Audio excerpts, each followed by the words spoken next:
Hi అండి, అందరూ ఎలా ఉన్నారు? బాగున్నారా? Welcome back to Shri Guru SVS blogs. ఈరోజైతే ఒక విషయం గురించి మాట్లాడాలని మీ ముందుకు వచ్చానండి. ఏంటంటే బ్రహ్మరాత ఎలా ఉంటే అలా జరుగుతుంది అంటారు కదా, నిజమే. కానీ తలరాత అనేది ఎవరు తప్పించుకోలేరన్నమాట. కానీ ఇంకొక మాట అంటారు కదా పెద్దలు, దీని గురించి ఆలోచించారా మీరు? యోగంలో లేనిది యాగంలో తీర్చుకోవచ్చు అంటారు. అంటే యోగంలో లేనిది యాగంతో సాధించుకోవచ్చు అని. యాగం అంటే ఏంటి? అదేనండి.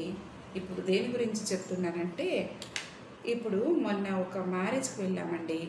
అక్కడైతే వాళ్ళు అందరూ ఏదేదో రిటర్న్ గిఫ్ట్స్ ఇస్తారు కదా. కానీ మా రిలేషన్స్ వాళ్ళ మ్యారేజ్లోనూ నాకు కూడా ఒక ఐడియా వచ్చిందండి. ఈ విధంగా ఏం చేయాలంటే ఇలాంటి రిటర్న్ గిఫ్ట్స్ కూడా ఇవ్వచ్చా అని. అదేంటంటే అందరికీ ఇష్టమైంది ఏంటో చూస్తారా? మీకు ఎలా కనపడుతుందో అది ఇదేనండి, భగవద్గీత. భగవద్గీతను రిటర్న్ గిఫ్ట్తో పాటు ఇది ఇచ్చారండి. అంటే ఒక్కొక్కరికి ఒక్కొక్క పుస్తకం ఇచ్చారు.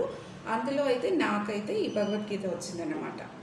ఇంకా చెప్తున్నానండి, మన బిజీ వర్క్స్లో అయితే కొన్ని ముఖ్యమైన విషయాల్ని మనం పట్టించుకోం కదా.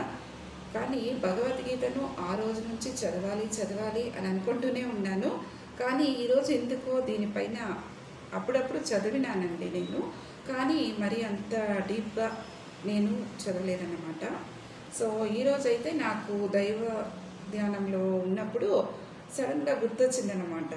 సరే, ఇక మీదటైనా మనం డైలీ చదవాలి దీన్ని అని చెప్పి. సో దీన్ని భగవద్గీత గురించి చెప్పాలంటే,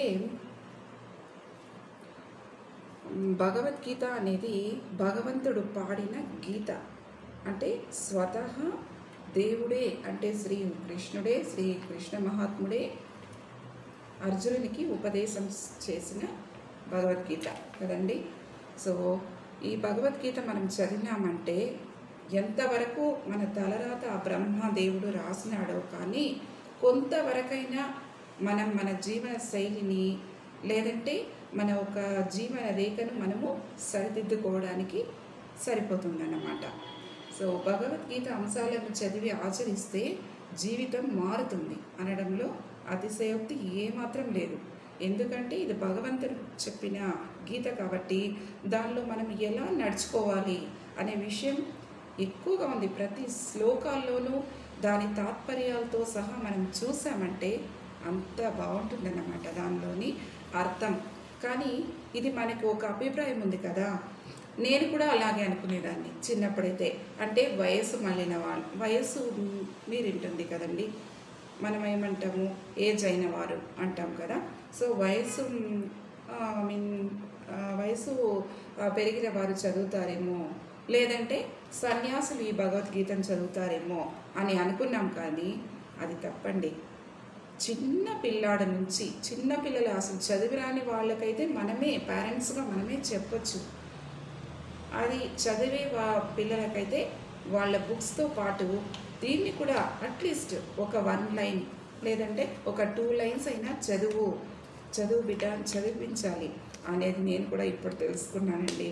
ఇది ఇలా తెలుసుకుంటామంటే రీజన్ ఏం తెలుసా? మనకి జీవితంలో సుఖాలే ఉంటే మనకి ఈ ప్రపంచం ఏంది, ప్రపంచం వెనుక నడిపిస్తున్న ఒక మహాశక్తి అనేది ఏమిటి అనేది మనకు అర్థం కాదండి. అంటే జీవితంలో 100% సుఖాలే ఉండిందనుకోండి, అసలు మనకి ఏమీ గుర్తురాదన్నమాట. ఇంకా ఏంది, మార్నింగ్ లేవడము, మన డ్యూటీకి మనం వెళ్ళడము, తర్వాత ఈవినింగ్ వస్తే ఏదైనా స్నాక్స్ తినడము, నార్మల్గా మనం వెరైటీగా చేసుకొని తినడం, ఇవి తప్ప ఇంకొంచెం డీప్గా విశ్వం గురించి ఆలోచన చేస్తామే. యూనివర్సల్ అంటారు కదా, యూనివర్సల్ గురించి ఆలోచన చేస్తామే. ఇదేమి, ఈ మహాశక్తి అనేది ఏమి, దాని గురించి మనం ఆలోచన చేస్తామే అనే జ్ఞాపకాలు 100% మనం పుట్టినప్పటి నుంచి సుఖంలోనే ఉంటే అది రాదండి ఖచ్చితంగా. మనకి ఏదో ఒక విషయంలో మనకు ఆ లోపం అనేది కనిపించినప్పుడే మనకి అప్ప దేవుడా నాకు ఇది ప్రసాదించు, అది ప్రసాదించు అని మనం మనల్ని మనమే రెడీ చేసుకొని అడిగేవాళ్ళం అయిపోతాము దేవుణ్ణి. అప్పుడే దేవుని గుడికి వెళుతూ మనం మాకు ఇది కావాలి అది కావాలి, ఏంటి ఇలా చేసావా అలా చేసావా అని అనుకుంటాం. కానీ కష్టాలు వచ్చిందంటే మనం దాన్ని కూడా సంతోషంగా స్వీకరించాలండి. ఎందుకంటే మీరు కావాలంటే అబ్జర్వ్ చేసి చూడండి, ఏదైనా కష్టం వచ్చినప్పుడే మన దాని గురించి జీవిత పాఠాలు నేర్చుకుంటాం కదా.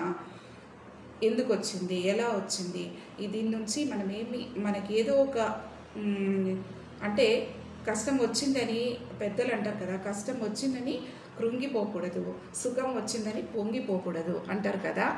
సో ఆ విధంగా లేకుండా మనం కష్టం వస్తే కూడా దాన్ని తట్టుకొని మనం దాటి వెళ్ళాలండి. మీకు ఒకటి తెలుసా, కష్టం తర్వాత వచ్చే సుఖమే దాని లెవెల్లే వేరండి. సో ఆ కష్టాన్ని మనం ధైర్యంగా గట్టెక్కినప్పుడే ఆ సుఖం అనేది ఎంత అని తెలుస్తుంది. కానీ ఇలాంటి కష్టం వచ్చింది అంతే, మన జీవితం ఇంతే ఇంకా అని డిసైడ్ అవ్వకూడదండి. అంతకు తర్వాత మీకు ఎలా చెప్పాలంటే, ఈ వీడియో ఎవరైనా పెద్దవాళ్ళు చూస్తే మన్నించండి, మీకు చెప్పేనంత వయసు నాకు లేదు.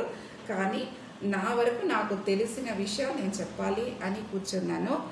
తర్వాత అయితే ఏం చెప్పాను, ఇప్పుడు కష్టం వచ్చినప్పుడైతే మనం భయపడకూడదండి కదా.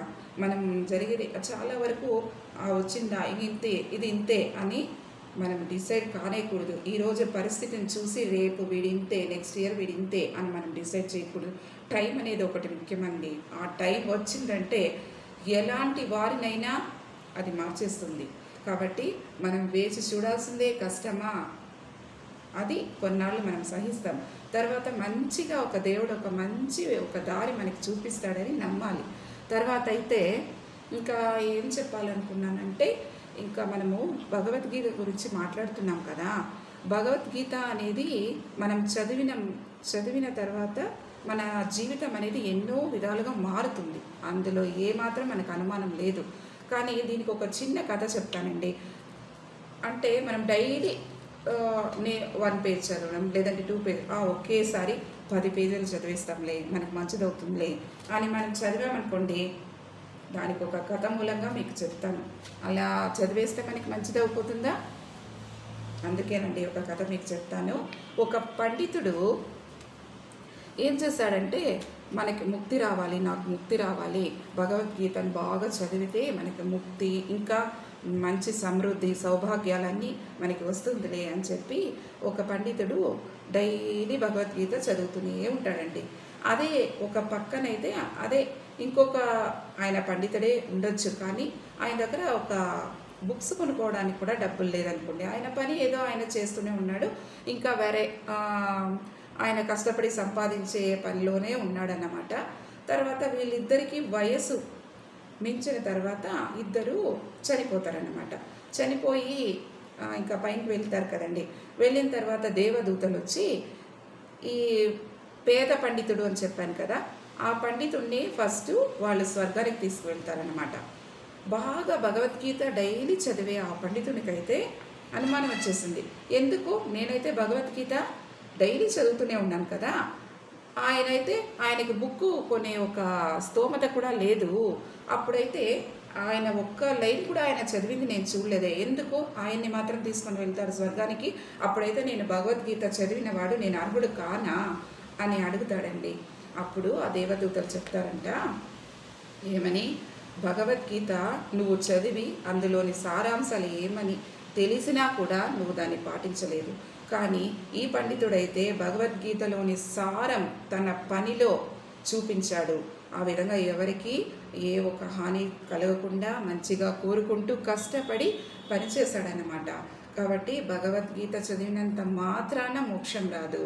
భగవద్గీత పఠించిన వాడికంటే భగవద్గీత సారాంశాన్ని పాటించిన వాడే గొప్ప అని చెప్పారంట. దీనివల్ల మనకి ఏమర్థమవుతుంది, అందరూ భగవద్గీత చదవాల్సిందే, కానీ చదివిన తర్వాత దాన్ని ఏం చేయాలి, మనము పాటించాలండి కంపల్సరీ. అందులో ఒక విషయం మనం చెప్తారంటే అందులో దాన్ని మనము మన జీవితంలో దాన్ని అలవర్చుకోవాలి, పాటించుకోవాలి. అప్పుడే మనకి మంచిది జరుగుతుందన్నమాట. ఈ విషయాన్ని మీకు చెప్తూ ఈ వీడియోని ఇంతటితో నేను ముగిస్తున్నానండి. ఇంకా దీనికి ముందు మంచి ఈ భగవద్గీతలోని సారాంశాలు కూడా ఒక పక్క మన వీడియోస్లో వస్తూనే ఉంటుంది. ఎందుకంటే నాకు కూడా కొన్ని జీవిత పాఠాలు అయితే నేర్పిందండి. కొన్ని అనుభవాలు అంటారు కదా, కొన్ని అనుభవాల నుంచి నేను కూడా ఇంకా ఇంకా కొన్ని విషయాలు తెలుసుకున్నాను అనమాట. సో ఇది ఎలాగో నేను అదృష్టం చేసుకున్నాను కాబట్టి మా రిలేషన్స్ మ్యారేజ్ మూలంగా నాకు ఇది నా చేతిలో వచ్చిందన్నమాట ఈ భగవద్గీత. మా రిలేషన్స్ ఎవరో ఇచ్చిన వారు ఈ వీడియో చూసారని పెట్టుకోండి, వాళ్ళు తెలుసుకుంటారనమాట దీని గురించి ఎవరిచ్చారని. సో నాకైతే నేను నిజంగా అదృష్టం చేసుకున్నానండి భగవద్గీత నా చేతుల మీదుగా నా చేతులకు వచ్చినందుకు. సో కీప్ వాచింగ్ అండి. శ్రీ గురు ఎస్విఎస్ వ్లాగ్స్ ఇప్పటి వరకు ఎవరైనా సబ్స్క్రైబ్ చేయలేదంటే సబ్స్క్రైబ్ చేసుకోండి, ఒక లైక్ ఇవ్వండి. తద్వారా మరింత మందికి ఈ వీడియోస్ అనేది షేర్ అవుతుందన్నమాట. ఓకే అండి, మళ్ళీ ఇంకా మంచి ప్రయత్నాలతో ఒక యూస్ఫుల్ అయిన వీడియోస్ మళ్ళీ వస్తానండి. నమస్కారం, బాయ్.